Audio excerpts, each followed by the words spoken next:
And now we start the session, the question answer session, which is more interesting. And we have about 1 hour 6-7 minutes, and inshallah we'll try our level best to cover as many as we can. The first question is, hello, myself, Aditya, I'm a Hindu, I want to convert to Islam. What is the procedure behind it? First of all, I want to be stable and get a job so that I do not face any problem if my family refuses to accept me.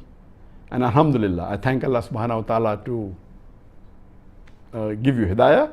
And it seems that because you want a stable job so that you don't face any problem after accepting Islam, it means that you have done proper research and you have been convinced that Islam is the best religion to be followed and you want to accept Islam. I want to congratulate for that. But let me remind you that don't wait too long. Once you're convinced, don't wait and look for a job where you get a lot of money so that you can be stable. Okay, search for a job, but if you do not get, don't waste too much time because you do not know how long will you live. I do not know how long will I live. We don't know whether we'll live for 10 years more, or we'll live for more number of years, or 5 years, or few months, or we don't know whether we'll live tomorrow also. So earlier the better, since you have been convinced. Please see to it that do not delay. As soon as possible, accept it. And let me again confirm with you, I hope no one is forcing you to accept Islam, and I hope that no one is pressurizing you to accept Islam, because forcing anyone to accept Islam or pressurizing is not allowed in Islam. And I hope no one is paying you money to accept Islam.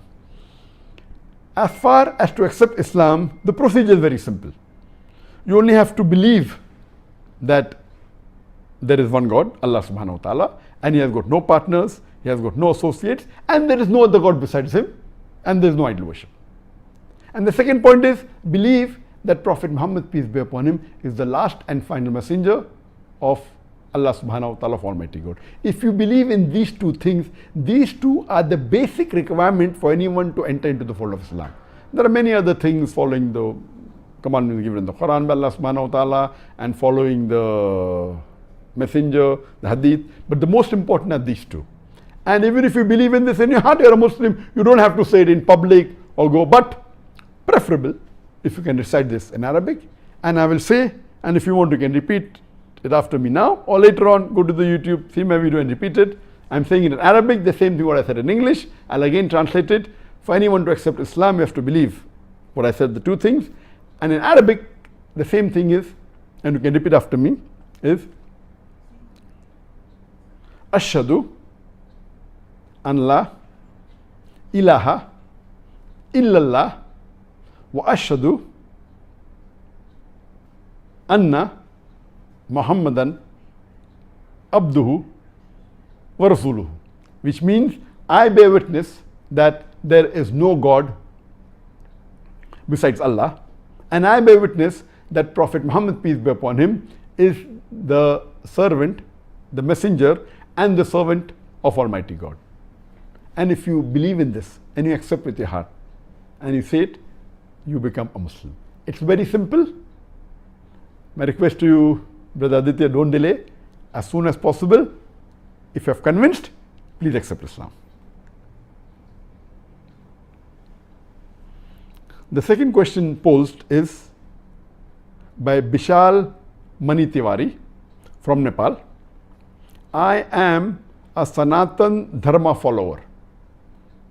The question is, why do Muslim pilgrims practice Hindu rituals of shaving their heads, wearing long Indian white sari clothes, fasting upwas, circumambulating the idols Kaaba 7 times, use the Hindu Lord Shiva crescent moon symbol, observe the moon as Hindus for the religious days, etc.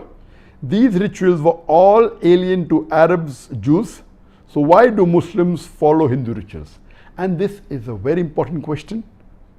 And the reply to this brother from Nepal is, Brother Bishal Mani Tiwari, is that Almighty God has sent only one religion to be followed by all the human beings. And that religion is submitting your will to Almighty God. And Allah subhanahu wa ta'ala has sent, according to our beloved Prophet Muhammad sallallahu alaihi wasallam, more than 125,000 messengers on the face of the earth. And there were several messages and revelations given and sent on the face of this earth. But by time, most of these messages and the revelations sent by Allah subhanahu wa ta'ala have been corrupted by the people due to passage of time. By name, 4 are mentioned in the Quran: the Torah, the Zabur, the Injil, and the last and final one, that is the Quran. There were many messengers sent, 124,000 messengers sent on the face of the earth by Allah subhanahu wa ta'ala to give the message of Almighty God to humankind. 25 are mentioned by name in the glorious Quran: Adam, Noah, Abraham, Moses, Jesus, Muhammad, peace be upon them all. All these messengers, they came and they brought the basic same message of Tawheed, believing in one God and believing in the commandments of Allah subhanahu wa ta'ala. Now the question is that why are there similarities between Hinduism, certain rituals? You'll be shocked to know there are similarities in Islam with all the major religions, whether it be Christianity, whether it be Judaism and other religions also.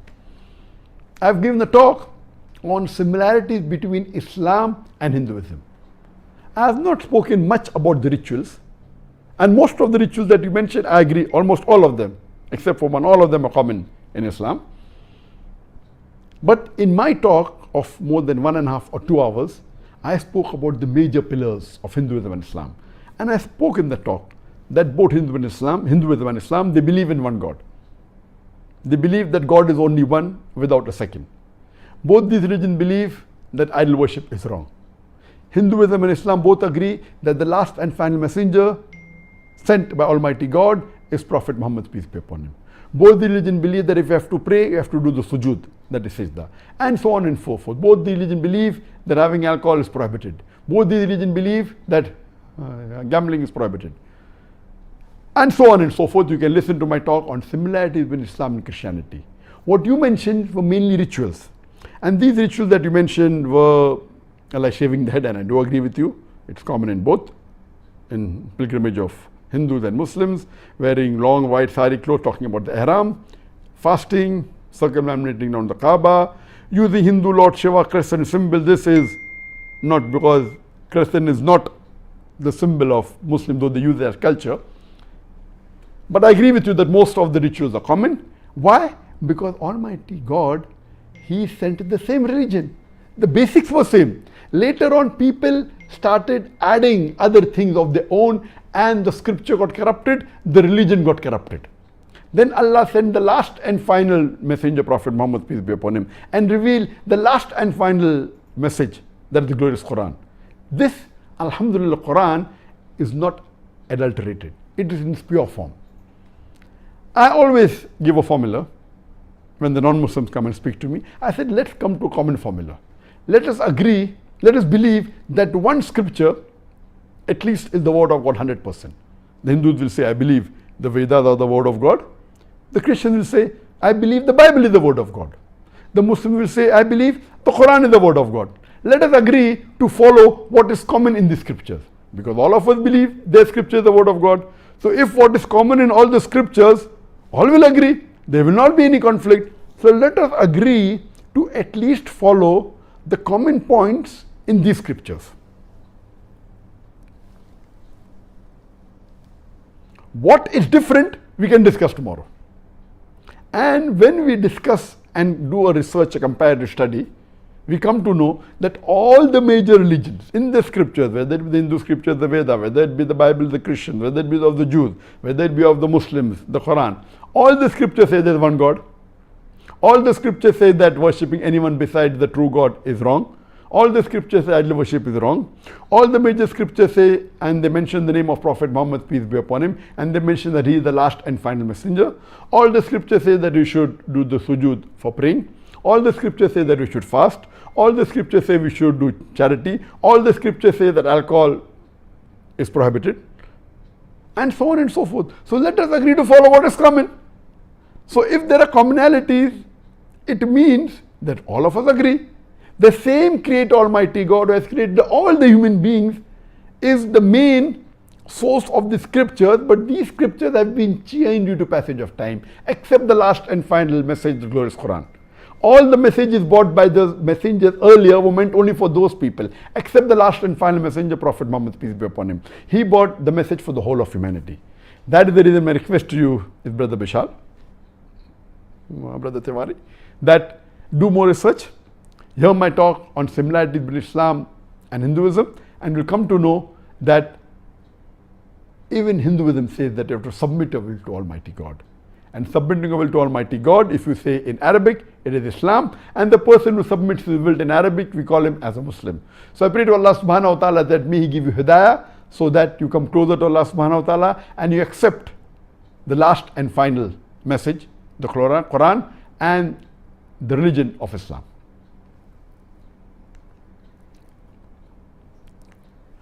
There are many other questions that have been sent to me.